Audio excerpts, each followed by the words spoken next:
నమస్తే welcome to study guidelines మరో సబ్జెక్ట్తో మీ ముందుకు వచ్చాం. తెలుగు సబ్జెక్ట్ ప్రశ్నపత్రం ఏ విధంగా ఉంటుంది, ఎక్కువ ఎలాంటి ప్రశ్నలు అడుగుతారు, తెలుగులో ఉత్తమ మార్కులు సాధించాలంటే ఎలా చదవాలి, పరీక్ష ఏ విధంగా రాయాలి అనే సూచనలు సలహాలు విద్యార్థులకు తెలియజేయడానికి మనతో పాఠ్యపుస్తక రచయిత తెలుగు ఉపాధ్యాయులు డాక్టర్ కాస్తల నరేష్ రావు గారు ఉన్నారు.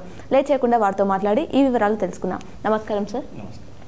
సార్, ముందుగా 10వ తరగతి విద్యార్థులు మొదటగా రాసే పరీక్ష తెలుగు. మీరిచ్చే సూచనలు సలహాలు ఏమిటి? అందరికీ నమస్కారం. ప్రారంభం ప్రభావవంతంగా ఉంటే తర్వాత రాసే పరీక్షలన్నీ ప్రకాశవంతమవుతాయని మేము నమ్ముతుంటాం. అట్లా తెలుగు అనేది ప్రారంభ పరీక్షగా ఉండడం ద్వారా విద్యార్థులకి ఒక సులభమైనటువంటి మార్గం వేసినట్టుగా, ఒక ప్రశాంతమైనటువంటి దారి చూపినట్టుగా అనుకుంటాం.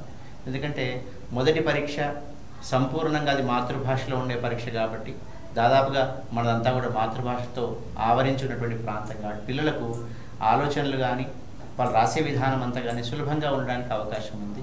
ప్రధానంగా చాలా అభ్యాసం చేసి వెళ్తున్నటువంటి విద్యార్థులు ఇటీవలే అనేక పరీక్షలు రాస్తున్నారు. గ్రాండ్ టెస్ట్ 1 అని 2 అని, తర్వాత ప్రీ ఫైనల్, అంతకన్నా ముందు ఒక పరీక్ష, ఇన్ని పరీక్షలు రాసి సంపూర్ణ సంసిద్ధతతో విద్యార్థులు ఉన్నారు.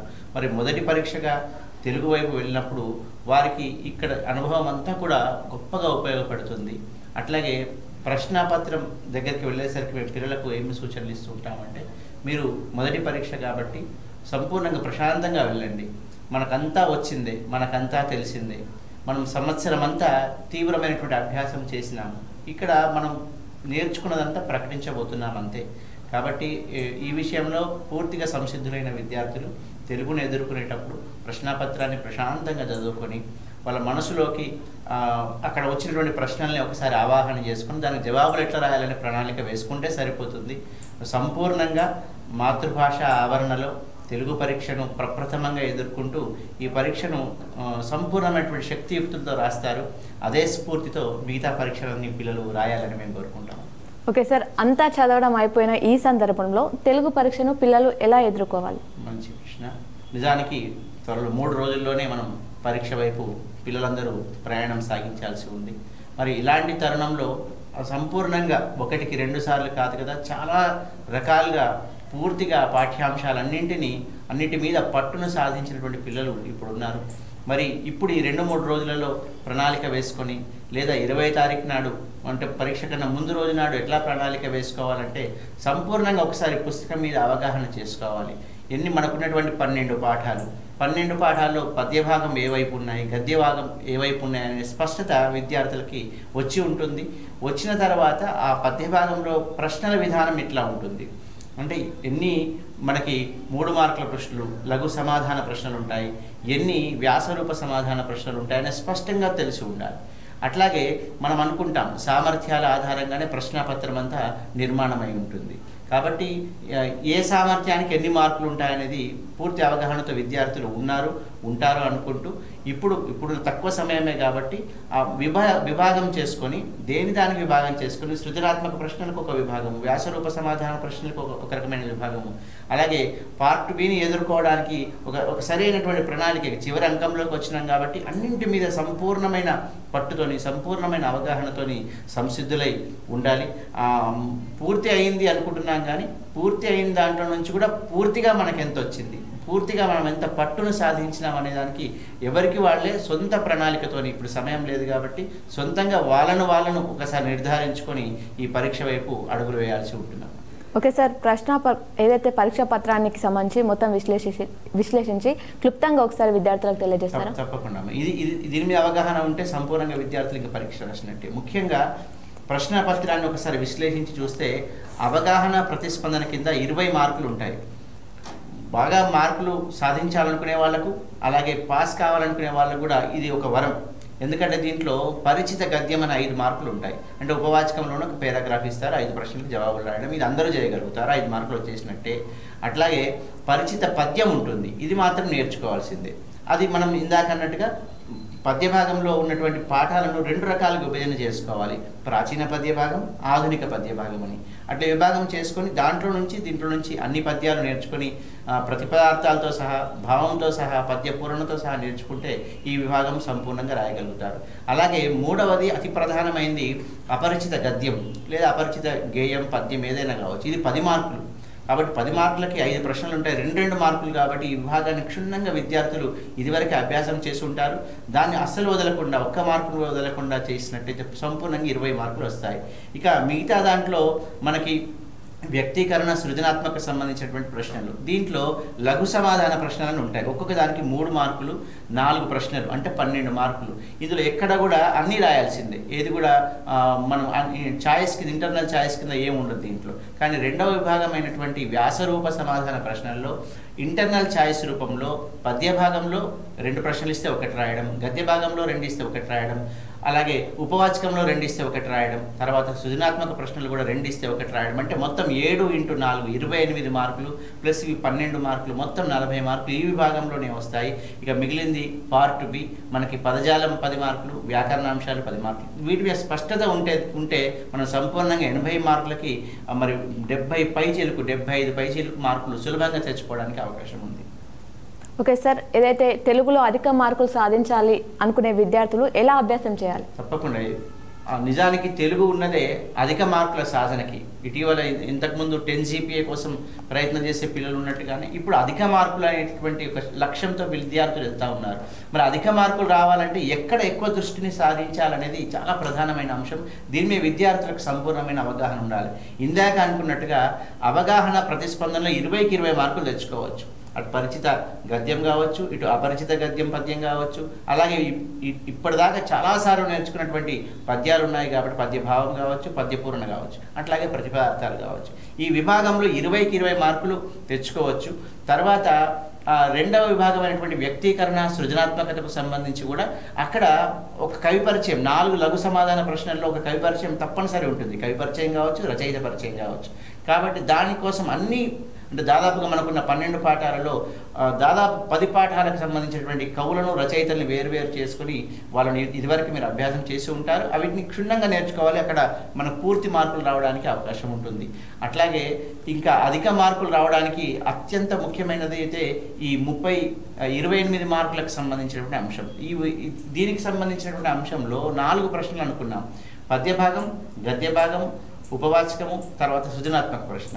ఈ పద్య భాగానికి సంబంధించి విద్యార్థులు ఇప్పటికే నేర్చుకున్నారు కాబట్టి 2 భాగాలు చేసుకోండి. పద్యాన్ని కూడా ఆధునిక పద్యం, ప్రాచీన పద్యం. ప్రాచీన పద్యంలో దానశీలం పాఠం ఉంటుంది, భిక్ష పాఠం ఉంటుంది. అట్లాగే ఆధునిక పద్యానికి వచ్చినట్లయితే వీర తెలంగాణ పాఠం ఉంటుంది, మనకి శతక మధురిమ పాఠం ఉంటుంది. కాబట్టి 2 విభాగాలు చేసుకొని అన్ని పద్యాలను, చుక్క పద్యాలన్నీ కంఠస్థం చేయాల్సిందే, నేర్చుకోవాల్సిందే అనుకున్నాం కాబట్టి వాటన్నింటిని నేర్చుకుంటే, అన్ని రకాలుగా నేర్చుకుంటే సంపూర్ణ మార్కులు ఇక్కడ వస్తాయి.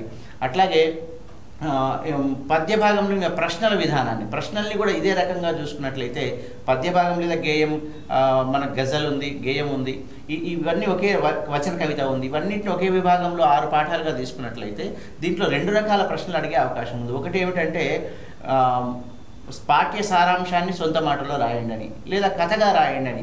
కథగా రాయడానికి అవకాశం ఉన్నాయి దానశీలం, భిక్ష అయితే. మిగతా వాటికి సారాంశాలుగా నగర గీతం సారాంశం రాయమని కానీ, జీవన భాష్యం సారాంశం రాయమని కానీ ఇలా మనకు అడిగే అవకాశం ఉంది.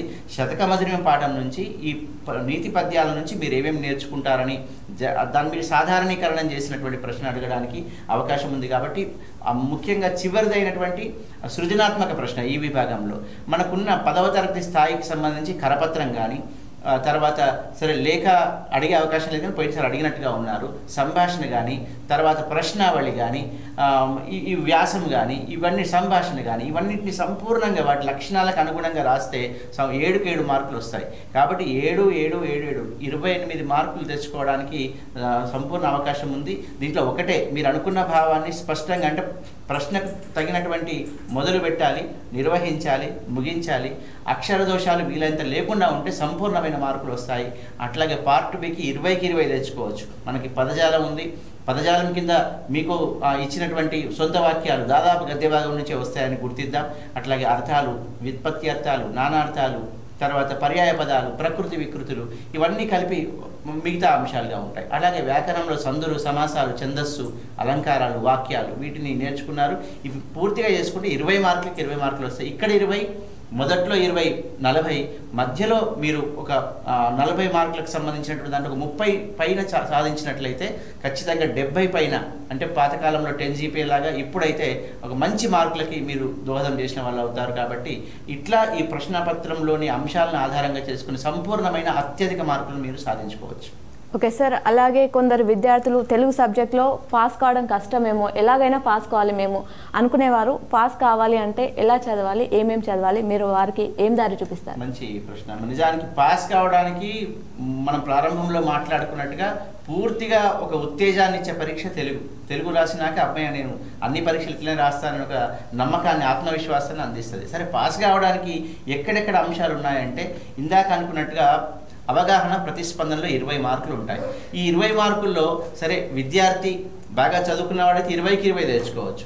లేనట్లయితే అక్కడ పేరాగ్రాఫ్లో పరిచిత గద్యంలో ఒక పేరాగ్రాఫ్ ఇచ్చి 5 ప్రశ్నలకు జవాబు రాయమంటారు. ఒక్కసారి క్షుణ్ణంగా ఆ పేరాగ్రాఫ్ని చదివినట్లయితే దానికి ఆధారంగా చాలా మామూలు కొంచెం అర్థం చేసుకొని రాస్తే చాలా 5 మార్కులు వస్తాయి. అట్లాగే ఇంకొక 10 మార్కులు ఉంది, అపరిచిత గద్యం కానీ అపరిచిత పద్యం కానీ. అది కూడా ప్రశాంతంగా దాన్ని చదువుకుంటే దాని కింద ఇచ్చినటువంటి ప్రశ్నలకు జవాబులు వస్తే 10 మార్కులు వస్తాయి. అంటే 10, ఇక్కడ 5, 15 మార్కులు ఇక్కడే వచ్చేస్తాయి. తర్వాత ఈ మధ్యలో ఉన్నటువంటి విభాగంలో వ్యక్తీకరణ, సృజనాత్మకకు సంబంధించి మేము ఏం చెప్తుంటామంటే పిల్లలకి ప్రతి ప్రశ్నకు తగిన జవాబును రాసే ప్రయత్నం చేయండి. మీరు విన్నదో, చదువుకున్నదో, ఏదో పరీక్షలో వచ్చిందో ఎంతో కొంత గుర్తుంటుంది కాబట్టి ఏ ప్రశ్నను వదిలిపెట్టకూడదు, నంబరు వేయాలి. తర్వాత రాసే ప్రయత్నంలో ప్రశ్నను బట్టి జవాబు అనేది చాలా ముఖ్యం కాబట్టి ప్రశ్న ఎట్లా ఇచ్చినారో గుర్తుపెట్టుకొని కొంత ఒక 2 వాక్యాలు, ఒక 3 వాక్యాలు రాసినా మీకు 1-2 మార్కులు పడుతూనే ఉంటాయి. అట్లా అవన్నీ దాదాపుగా మనకు అక్కడ ఆ విభాగంలో ఉన్న సుమారుగా 8 ప్రశ్నలు అనుకుంటే ఒక్కొక్క దానికి 1-2 మార్కులు వచ్చినా కూడా ఇక్కడ ఒక 15 వస్తాయి, అక్కడ ఒక 15. తర్వాత చివరిలో పార్ట్ బికి సంబంధించినటువంటి 20 మార్కులు ఉన్నాయి కాబట్టి ఆ 20 మార్కులకు సంబంధించి మీరు ఆ ABCDలను గుర్తించే విషయంలో కొంచెం జాగ్రత్తలు తీసుకుంటే ఇంకొక 10 మార్కులు, అంటే 10, 15 దాదాపుగా 40 నుంచి 45 మార్కులు పాస్ కావడానికి సంపూర్ణ అవకాశం విద్యార్థులకు ఉంది. ఆ విషయకంగా కొద్దిగా చూసుకోవాల్సింది. ప్రతి ప్రశ్నను మాత్రం ఖచ్చితంగా దాన్ని అటెంప్ట్ చేయాలి, ప్రతిదాన్ని రాయాలి, ప్రశ్నకు తగిన జవాబును రాసే ప్రయత్నం చేయాలి. ఓకే సార్, ప్రశ్నలు జవాబులు ఇది ప్రధానం కదా, దీనికి ప్రత్యేక మార్గదర్శనం ఏం చేస్తారు? చాలా, ఇది ఇద్దరికి ఉపయోగపడింది. అత్యధిక మార్కులు సాధించే వాళ్ళకి ఉపయోగపడేది, అట్లాగే మరి పాస్ కావాలనుకునే వాళ్ళకి కూడా ఉపయోగపడేది ఏమిటంటే ఇది ప్రశ్నను బట్టి జవాబు. అక్కడ మనకు వచ్చింది రాయడం ముఖ్యం కాదు. ముఖ్యంగా బాగా చదువుకున్న పిల్లలకి అన్నీ వచ్చేసి మేము రాసేస్తాం మొత్తం అని తొందరలో ఏం చేస్తుంటారంటే, ఉదాహరణకి ఆడవారి నోట అసలైన భాష అంటే మీకేమర్థమైంది అని ప్రశ్న ఇచ్చినారనుకోండి, చాలామంది ఏం చేస్తుంటారంటే జవాబు తెలుసు కాబట్టి గబగబా రాసేసుకుంటూ, పాతకాలంలో ఆడవాళ్ళు ఎవరు బయటకు వచ్చేవాళ్ళు కాదు, వాళ్ళ దగ్గర ఉన్నటువంటి భాష సజీవంగా ఉండేది, ఇట్లా మొదలుపెట్టి రాసేస్తారు. కానీ దానివల్ల పూర్తిగా 3 మార్కులు రావు, 2-2.5 వస్తాయి. ఎందుకు రావు అంటే మీరు ప్రశ్నను బట్టి జవాబును మొదలు పెట్టాలి. ఆడవారి నోట అసలైన మాట అని అనడంలో నాకు ఏమర్థమైందంటే అని మొదలుపెట్టి మీరు అనుకున్న జవాబును రాసేస్తే అక్కడ సరిపోతుంది. అట్లాగే ప్రధానంగా వ్యాసరూప సమాధాన ప్రశ్నలు ఉన్నాయి, అంటే 7 మార్కులు ఇచ్చేవి. వీటిని బాగా రాస్తే నిజంగా 7 మార్కులకు 7 మార్కులు వస్తాయి. ఎట్లా రాయాలి అంటే దాన్ని కూడా ఆ ప్రశ్నను ఉదాహరణకి శతక మధురిమ పాఠం ఆధారంగా మనిషి జీవితానికి శతక పద్యాలనేవి దారి చూపిస్తుంటాయి, ఎట్లాగో వివరించండి అని అడిగినట్లయితే ఆ ప్రశ్నలో ఎత్తుగడ అంటాము జవాబు రాసేటప్పుడు. ఎత్తుగడ అంటే ప్రారంభించేటటువంటి తీరు. అంటే శతక మధురిమ పాఠంలో ఉన్నటువంటి పద్యాలు అవును మనిషి జీవితానికి మంచి మార్గాన్ని చూపిస్తాయి, ఎట్లాగంటే అని మొదలు పెడితే ఇది ఎత్తుగడ. ఎత్తుగడ తర్వాత నిర్వహణ, మీరేమి సిద్ధపడ్డారు, ఏం నేర్చుకున్నారో అదంతా మధ్యలో వచ్చేస్తుంది. ఇక చివరిది ముగింపు. ముగింపు కూడా తెలిసి ఉండాలి, ఎక్కడ ముగించాలి అంటే మళ్ళీ ప్రశ్నను బట్టి జవాబును ముగించాలి. ఈ విధంగా శతక మధురిమ పాఠం నుంచి ఈ క్రింది నీతులు, ఈ పై నీతులను నేను తెలుసుకున్నాను అని. అంటే ఎత్తుగడ, నిర్వహణ, ముగింపు అనే సూత్రాన్ని మనం ఈ వ్యాసరూప సమాధాన ప్రశ్నలకు కూడా పిల్లలు పాటించినట్లయితే సంపూర్ణమైనటువంటి మార్కులు రావడానికి అవకాశం ఉంటుంది. అట్లాగే సృజన ప్రశ్నకు సంబంధించిన దాంట్లో కూడా ఎక్కువ ఏ మార్కులు వస్తాయి, మనకు 2 ఇస్తారు, రెండిట్లో నుంచి 1 రాయమంటారు. ఏది ఎక్కువ మార్కులు వస్తుందో దానిని ముందుగా రాసి పెట్టే ప్రయత్నం చేయాలి. ఉదాహరణకి ప్రశ్నావళి ఉందనుకోండి, ప్రశ్నలు అడగడమే కాబట్టి అడిగే ప్రశ్నలు ఒక 10 ప్రశ్నల్ని మనం అనుకుని రాసేస్తే సరిపోతుంది. ఈ ప్రశ్నల్లో కూడా మనమే 10 మార్కులకి అంటే 7 మార్కులు ఇస్తారు కాబట్టి 10 ప్రశ్నలు, 3 వ్యక్తిగత ప్రశ్నలు, 3-4 వృత్తిగత ప్రశ్నలు, ఇంకొక 2-3 చివరికి సందేశం ముగింపు ప్రశ్నలుగా విభజన చేసుకుని రాస్తే సరిపోతుంది. సంభాషణలు అడిగినప్పుడు ఒక 10 సంభాషణ అంటే ఒకరికి ఒక్కొక్క సంభాషణ రాసుకుంటూ రాస్తే సరిపోతుంది. కరపత్రం లక్షణాన్ని బట్టి రాస్తే సరిపోతుంది, వ్యాసాన్ని లక్షణాన్ని బట్టి రాస్తే సరిపోతుంది. ఇట్లా దాన్ని నిర్వహించుకోవాలి. తర్వాత అత్యధిక మార్కులకు మాత్రం ప్రశ్నను బట్టి జవాబు అనేది సంపూర్ణంగా విద్యార్థులు గుర్తుంచుకోవాలి. అప్పుడే మీకు ఖచ్చితమైనటువంటి మార్కులు వస్తాయని తెలియజేస్తున్నాను. ఓకే సార్, మీరు ఉపాధ్యాయులతో పాటు ఒక మంచి కవిగా మీకు గుర్తింపు ఉంది కదా, మరి 10వ తరగతి విద్యార్థుల కోసం ఏదైనా పద్యం కానీ కవిత్వం కానీ చెప్తారా? తప్పకుండా అమ్మా. విద్యార్థుల కోసం 10వ తరగతి విద్యార్థులు ఇక్కడ సిద్ధమై వెళ్ళిపోతూనే ఉన్నారు. మరి వాళ్ళ కోసం తెలుగుకి సంబంధించిన ఈ విషయాలతో పాటు ఇంకొకటి కలిపి తర్వాత మీరనే చెప్తానమ్మా. భాషా దోషాలు. భాషా దోషాల విషయంలో అందరికి భయం ఉంటుంది. తెలుగు అనగానే తప్పులు రాసేస్తామేమో, మార్కులు రావేమో అనుకుంటాం. కానీ దానికి సంబంధించిన ఏంటంటే నిజమే భాషా దోషాలు లేకుండా రాయాలి. కాకపోతే అక్కడే ఆగిపోకూడదు. మీ అభివ్యక్తి కూడా చాలా ముఖ్యం. అంటే ఎట్లా ప్రశ్నకు తగిన జవాబు రాసే క్రమంలో ఒకవేళ అక్కడక్కడ తప్పులు పోయినా కూడా దాన్ని ఆపకుండా ముందుకెళ్ళిపోవడం అనేది అవసరము. ఒక రకంగా చెప్పినట్లయితే ఎవరైనా మీరు రాసినటువంటి ప్రశ్న పత్రాలను మరి దిద్దేటప్పుడు గమనించే సూత్రాలు ఒకటే ఏంటంటే ఒక 8 తప్పుల దాకా వచ్చినా కూడా దాన్ని పెద్దగా పట్టించుకోరు. ఆ పైన చేస్తే మాత్రం ఒక 1/2 మార్కు 1 మార్కు పోయే అవకాశం ఉంటుంది. కాబట్టి భాషా దోషాల దగ్గర ఆగిపోయి మీరు రాసే జవాబుని ఆపేయడం అనేది సరిపోదు. మీకు వచ్చినట్టుగా ముందుగా రాసేసుకుంటూ పోవాలని, భాషా దోషాల దగ్గర ఆగిపోవద్దని పిల్లలకు సూచన చేస్తూ దాన్ని సవరించుకుంటూ మంచిగా రాసి మంచి మార్కులు తెచ్చుకోవాలని తెలియజేసుకుంటూ మరి పరీక్ష మనకి అతి దగ్గరలో ఉంది. మీరందరూ మున్ముందుకు నడుస్తున్నటువంటి యోధుల్లాగా, సైనికుల్లాగా, సైన్యంలాగా మున్ముందుకు వెళ్తున్నారు. మీ అందరికీ శుభం కలగాలని మీరు అడిగినట్టుగా ఒక పద్యంలో విద్యార్థులందరికీ శుభాశీస్సులు అందిద్దాం. 10వ తరగతి అనిన పదిలమవు పయనమ్ము, 10వ తరగతి అనిన పదిలమవు పయనమ్ము, సాగవలెను మీరు జాగుతోడా, సాగవలెను మీరు జాగుతోడా, చదువు మీద శ్రద్ధే జైత్రయాత్రయగును, ఛాత్రులారా విజయపాత్రులారా. మీరందరూ ఛాత్రులు, విద్యార్థులు, మీరందరూ విజయపాత్రులు. అంటే విజయానికి అర్హత కలిగినటువంటి వాళ్ళు. ఇక విజయం సాధించడం మాత్రమే మిగిలింది. కదలండి, ప్రశాంతంగా పరీక్షలు రాయండి, తెలుగులో విజయం సాధించండి, అలాగే మిగతా వాటిలో విజయం సాధించండి. మీరందరూ పరీక్షల తర్వాత మంచి ఫలితాలను సాధించి గొప్ప విజేతలుగా ఇటు పరీక్షల్లోనూ అటు జీవితాల్లోనూ వెలుగొందాలని ఆశిస్తున్నాను. ఓకే సార్, అడగగానే విద్యార్థుల కోసం చక్కగా ఒక పద్యం తెలిపారు. Thank you sir. అలాగే పలు సూచనలు, సలహాలు ఎగ్జామ్ ఏ విధంగా రాయాలి అని చెప్పేసి విద్యార్థులకు తెలియజేసినందుకు థ్యాంక్ యూ సార్. ఇది ఈరోజు తెలుగు సబ్జెక్ట్. మరో సబ్జెక్ట్తో మీ ముందుంటాం. చూస్తూనే ఉండండి మీ K6.